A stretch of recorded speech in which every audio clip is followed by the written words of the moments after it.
Hey everybody, welcome to Touchdown BC. I'm Ryan Sullivan. As promised, the new set has been constructed and the checks have cleared. Quick note though, if anyone asks, this studio only cost us 8 cents in GST. This weekly show will continue to deliver highlights on football throughout the province, for the province. To do this, we start things out in the GNAC conference with SFU no longer high up on the hill, but out in Burnaby. This season, they're going to occupy Swangard Stadium, the old home of the Whitecaps and Vancouver 86ers. To tell you the full story of Week 2, where they were in tough against the Western Oregon Wolves, we'll have to fly back to Week 1 and their home opener tango with the Menlo College Oaks. Pick things up in the Menlo red zone as receiver Kyle Kawamoto makes a tremendous diving catch on a nice throw by Ryan Stanford to put the Clan up 7-0 in the second half, and trailing SFU safety Matt Isherwood came up with not one but 2 interceptions in his first game back in over a year following an ankle injury. Both picks led to 10 points, helping to tie the game at 24. Star receiver Lamar Durant had a highlight reel 19-yard run, weaving his way around the field in and out of the tall Oaks defense, but it would not be enough as the Clan turned the ball over 5 times. They would fall to the Oaks 31-24. All right, fast forward now to Week 2, and with the Clan trailing 7-0 and looking for a spark, Western Oregon would give them a gift as returner Paul Rivas muffed the punt, and Andre Leader pounced on it. On the ensuing drive, Stanford would find Sam Swearhorn over the middle for 17 yards as he replaced Durant in the lineup, who was out due to illness. Running back Chris Tolbert found pay dirt 3 plays later, tying the game at 7s. Western Oregon would respond as Ryan Bergman tosses it to Tyrell Williams, who cuts upfield, making Clan defenders miss big time for the 62-yard major, giving the Wolves back that lead. With less than 30 seconds to go, though, Stanford finds Cole Tudor near the sideline to make the score 24-14 at the break, keeping the Clan in it. However, the Wolves would pour it on in the second half, scoring 2 more touchdowns. SFU shoot themselves in the foot one too many times. They will be back on the road next week as they face Azusa Pacific in Southern California. That's just outside Los Angeles. All right, the Clan start the year 0-2 and at the bottom of the GNAC standings. The news not going to get too much better anytime soon as far as the schedule goes anyhow. The next 3 are on the road for SFU.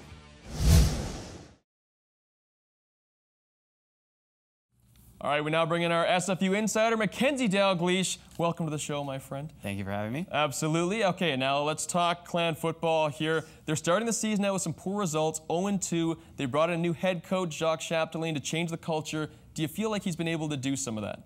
As 19th century journalist, French journalist Jean-Baptiste penned, the more things change, the more they stay the same. And for SFU, unfortunately, the first 2 weeks have been the exact same as the last year where they went 3-7. Chapdelaine questioned his team's effort. They're 0-2, as we said. He's felt the team's kind of given up, and they just come with a negative attitude to the stadium. He wants them to come to the field thinking they can win. And watching the game, he just felt the offense was going to shoot themselves in the foot, which they did, turning the ball over 4 times. And he felt the defense was going to give up big plays, which they did with a 63-yard touchdown and a 50-yard touchdown. And it's going to be a rebuild. It's going to take a while. Yeah, between the turnovers, the poor defense, and just the track record so far, as we mentioned, 0-2, it's hard to look past that. But who so far has stood out in your mind? One player that I've been impressed with is defensive end Jamie Puffer. He didn't get into the onto the field a lot last year. This year, with an injuries, Martin Dunkhorn going down with a torn Achilles in the fall camp, put him into the lineup, and he's been impressive. He's got 3 sacks in 2 games, 5 tackles for a loss, a pass breakup, and his motor just keeps going.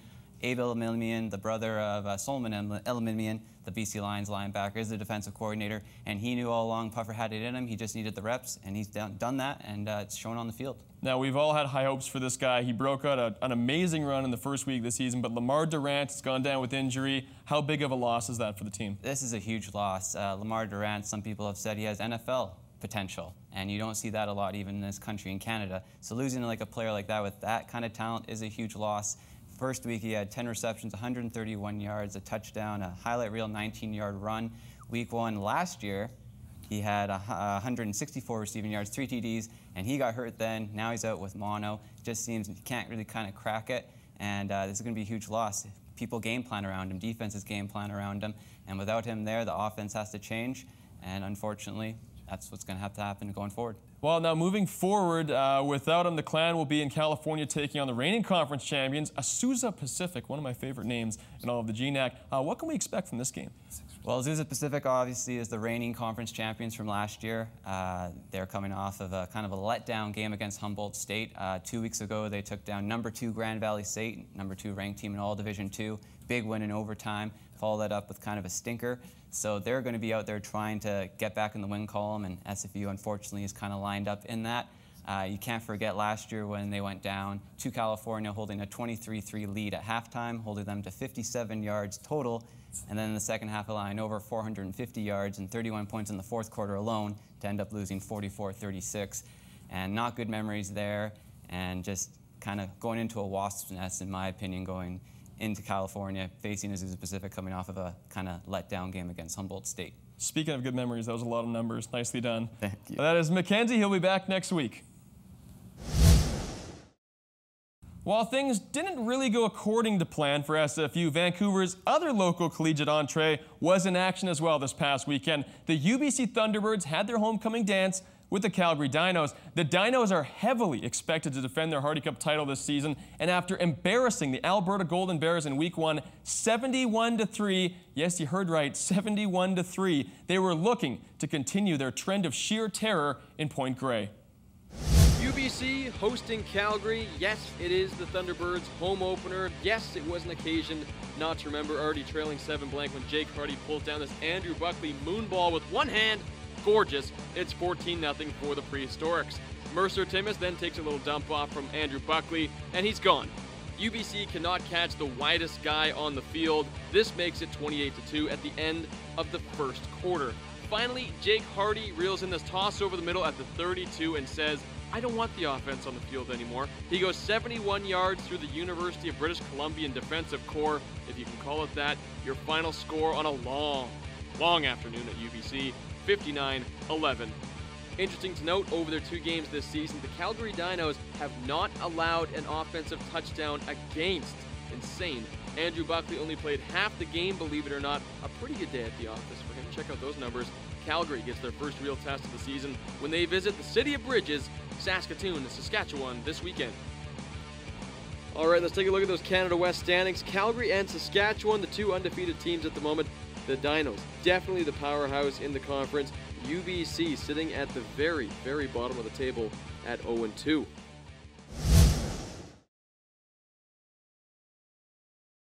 All right, we now welcome in my co-host from Crown Countdown U and our UBC insider for the season, Mr. Andrew Wadden. Welcome to the show, sir. Pleasure to be here, Ryan. Absolutely. Not much of a pleasure this past weekend for UBC, losing 59-11 to Calgary.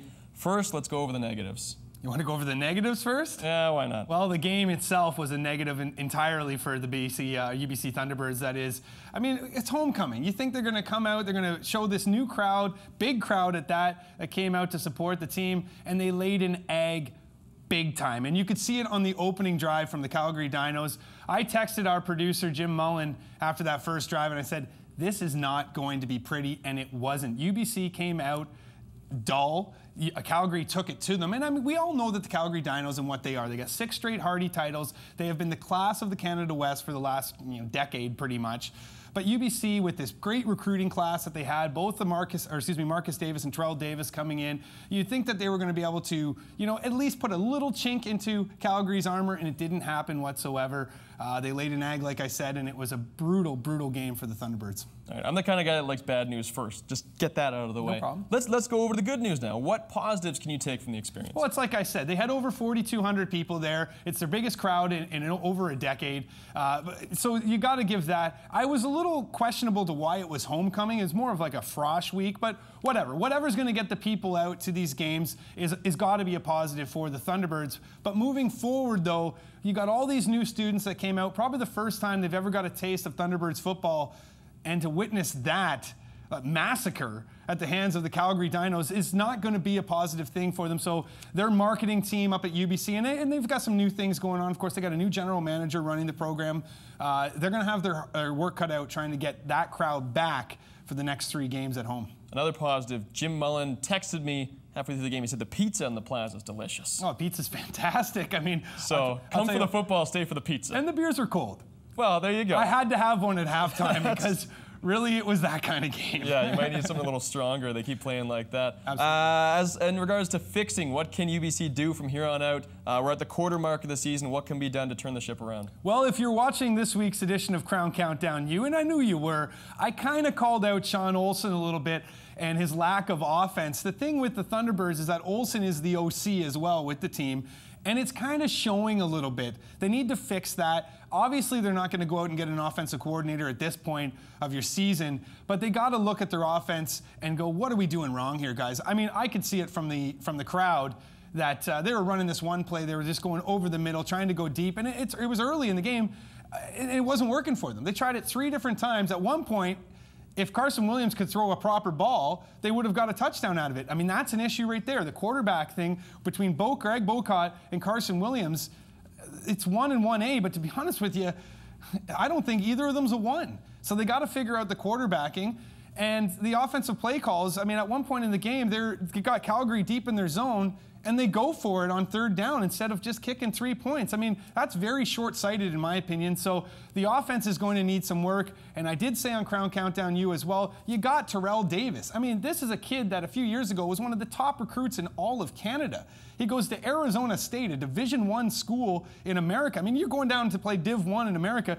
You're pretty darn good. That's not bad. Comes back up here, and where do they play him all week? Or all weekend? He's playing on special teams until garbage time, and then they starts getting some touches at that point. I mean, his brother Marcus is out there. He's starting. He had a great punt return at one point in the game, so that is a positive. I liked what I saw out of Marcus Davis, but in my opinion, they got to utilize Terrell. You got Brandon Deschamps back there as well. Go with 2 backs in the backfield. They're both big guys. One of them can block, the other guy can run the ball, and just take those horses and run with them. So, Sean, you got a lot of work to do with the offense, but I believe they can do it. I mean, Sean Olsen was a fantastic quarterback in his day, as we all know. This is true. And they do have the talent.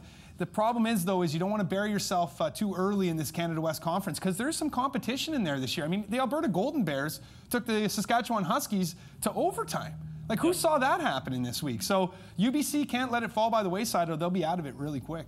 Give me 3 players, 3 BC-born players across the country we should be talking about right now. So each week here on Touchdown BC in the My segment, we're going to do a look at some of the BC Your players. segment? My segment, yes, this is mine. Who's running this ship? All right, okay. We're going to look at 3 BC players from across the CIS. First one I want to touch on is Adam Konar, who actually did play for the UBC Thunderbirds. He's a product of the Langley Rams, went to Vancouver College. He transferred to Calgary, was injured all last season. He's back with the Dinos, linebacker for the team, had an interception in the game. And he was just, I mean, one of those guys that with Calgary's defense, he's going to be a big part of it. And it's too bad the Thunderbirds lost him. Give me number 2. Number 2 will be Alex Carroll. He's a product of Victoria, came out of Mount Douglas, plays at the Queen's Gales, averages 75 yards per game this season, had 6 catches over the weekend, 88 yards, 1 touchdown, one of the biggest weapons for the Gales this year. Give me number 3. Number 3 is Brandon Lay from the Mount Allison Mounties, the reigning AUS champions. He leads the AUS in most categories in the quarterback position right now. One to watch for sure, having a fantastic season, and he's a product of STM. So you done good, Mr. Brandon Lay. He's our UBC insider and my co-host on Crown Countdown U, Andrew Wadden.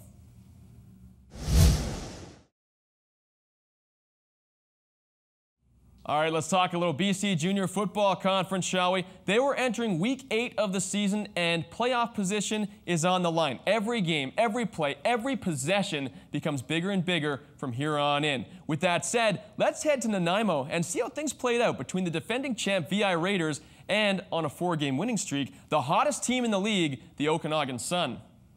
All right, let's head out to Caledonia Park in Nanaimo. The first score of the game was a safety, then number 35, Casey Russell, scores from 1 yard out. It's 9-0 Okanagan. Raiders QB number 13, Liam O'Brien, then hands off to Tyler Flav, and he gets stopped. However, there's more to it. Lucas Machado comes out of the pile with it. That is a turnover, my friends. It's then O'Brien under pressure. He was under pressure all day long. Here he tries to escape and actually gets a nice little stiff arm in, but he forgets about his other arm. That's the one holding the ball. JT Fernandez with the strip. Justin Gabriel picking up the mess. A defensive struggle ends up in a final of 19-7 for the Okanagan Sun.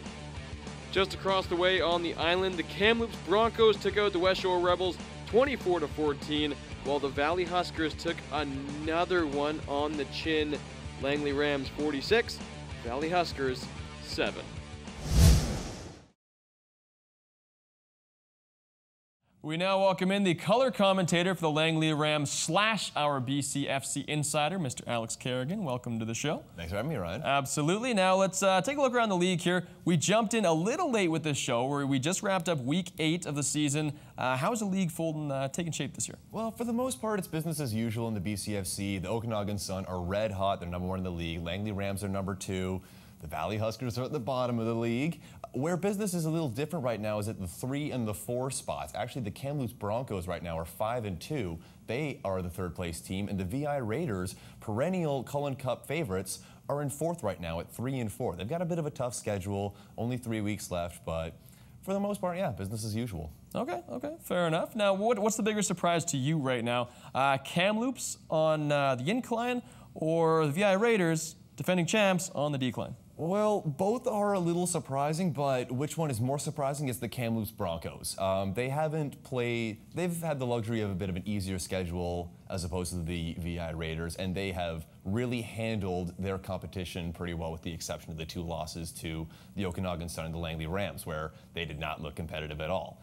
The VI Raiders, they've had a tougher schedule, and we knew that they were going to have a rookie head coach and a lot of younger players than they usually bring on, but you never count out the Raiders. They're always going to be a good team, and even though they have some tough competition, they're still going to be able to sneak into the playoffs. The Kamloops Broncos and the VI Raiders actually play each other on week 10. Circle that one on the calendar because that will either solidify the standings or greatly affect the standings. Very nice, and make sure to tune in that week as well. We'll have all the highlights for you. Who's been the biggest disappointment in your mind so far this season? The Valley Huskers. People who are close to the BCFC know that the Valley Huskers have kind of been in the bottom tier of the BCFC for a little while, but there was a lot of talk with the rebrand, with the brand new head coach that they brought in, that they were really going to change the culture of the team and become a winning team. Unfortunately, they haven't won a game this year, and with the schedule in front of them, it doesn't look like they're going to. So although they are continually at the bottom of the BCFC, with all the talk and all the hype coming out of them, they are the biggest disappointment right now. Now, in the BCFC, quarterback play is so important right now. And off air, you'd mentioned that both teams are suddenly in trouble when it comes to their quarterbacks. What do you mean by that? Well, that's completely right, Ryan. Actually, the Langley Rams and the Okanagan Sun played each other 2 weeks ago, and both of their star quarterbacks went down to injury. Dylan Tucker is the star quarterback for the Langley Rams. He has been great for them. He's got 14 touchdowns, about 1,000 yards. Really doing well, only 5 interceptions. With the Okanagan Sun, it's Cam Bedore, and he's very good at ball security. Only 3 interceptions this year, but with both of these teams, they have a very potent run attack with very stout offensive lines. Right now, the Okanagan Sun's Dylan Fortune leads the league in rushing. Nathan Lund plays running back for the Langley Rams. He was a BC Lions rookie camp invitee, and he is amazing. And as I said, both teams have very, very good offensive lines. So with the young quarterbacks, Jordan McCarty stepping in for Langley and Josiah Joseph actually playing for the Okanagan Sun, both teams are very high on their quarterbacks, but expect them to really pile on some running yards in the last 3 weeks of the season. His name's Alex Carrigan. He's our insider, and he'll be back next week. Whether it's your first home, a refinance, or an investment property, Kia Grant & Associates can find a mortgage solution for you. In association with Berico Paragon, the work she does for you is free. Find her on Facebook at Kia Grant Mortgages. Crown Produce secures produce locally and from around the world for Canadian retailers. Crown Produce is also proud to secure sponsorship of University football on Shaw. Crown Produce, supporting Canadian retailers and Canadian amateur football. It was the final week of exhibition play in BC high school football for both the WJ Mowat Hawks and the New Westminster Hyaks. Your final chance to complete the look of the Game 1, Week 1 depth chart. Let's take a little ride down Canada Way to Mercer Stadium in New Westminster for the BC high school football Game of the Week. Justin Morneau, Terry Yake, John Cornish, Coach Farhan Lalji. What do they all have in common? They're all proud New Westminsterites, New Westminsterins, New Westminsterons. It's an anchorman joke. Pick things up in the first cue. Noah Falconer looks to the end zone and finds Jordan Dulé.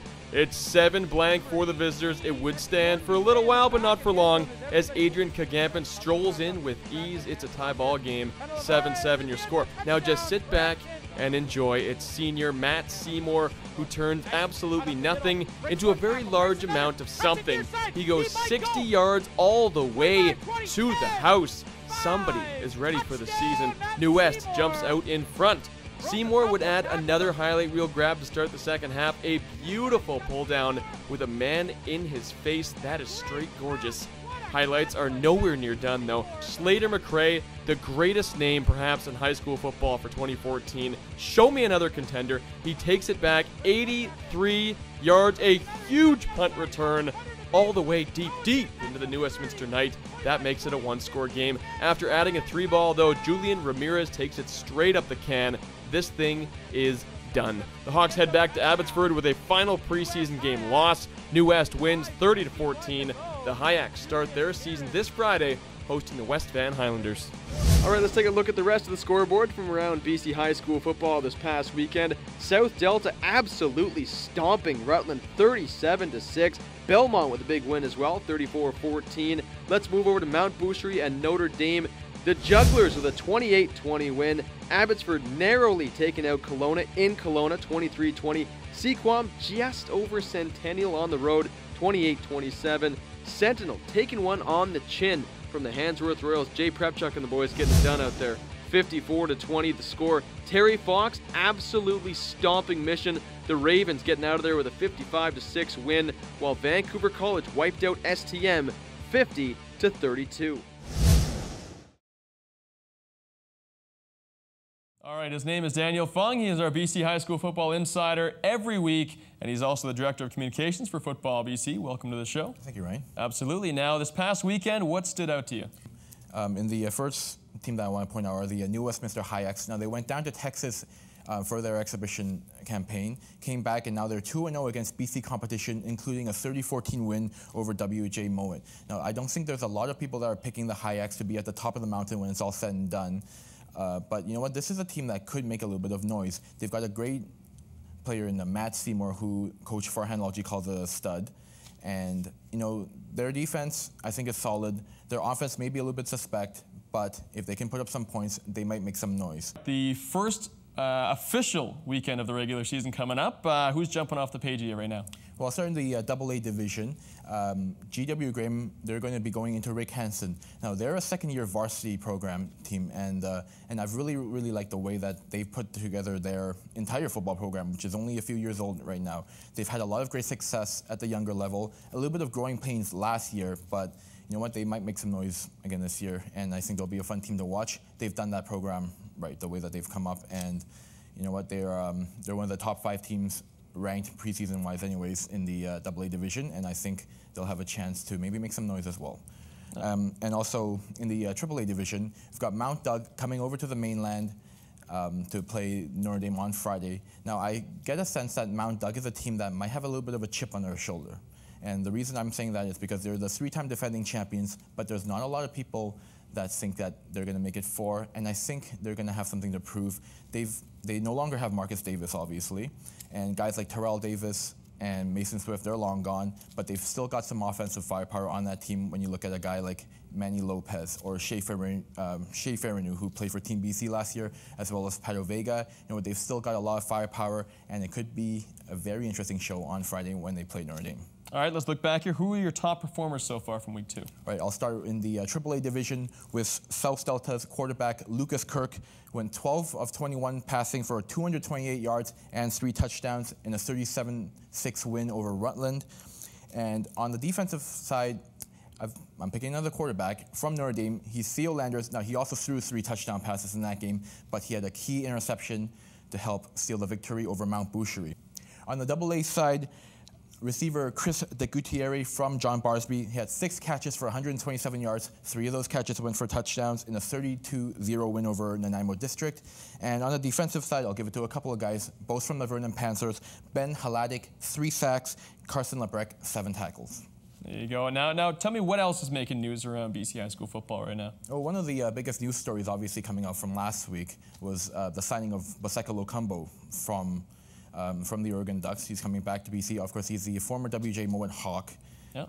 And now and he had a big chance of making the NFL. Obviously, with a shoulder surgery, that probably hurt his chances there a little bit. But, he's back in BC now. He's going to be a BC Lion.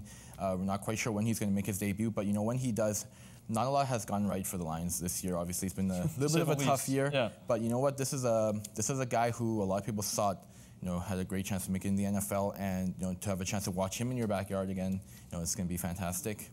And also, I think I also want to give a shout out to the BC Football Hall of Fame. They've announced their class of 2014 on Thursday, and there's a few former high school football guys that are in that class. So if you want to see everyone that's made that class, just go to www.bcfootballhalloffame.com. They're going to be hosting their celebrations on October 11th, which also happens to be amateur football night at the BC Lions game when they host the Ottawa Red Blacks. So it's a great chance for everyone to go down there, celebrate these guys, celebrate amateur football, and cheer on the Lions as they try and make a push for the playoffs. Yeah, absolutely. They need a big push as we go here. His name is Daniel Fung. He's our BC High School football insider.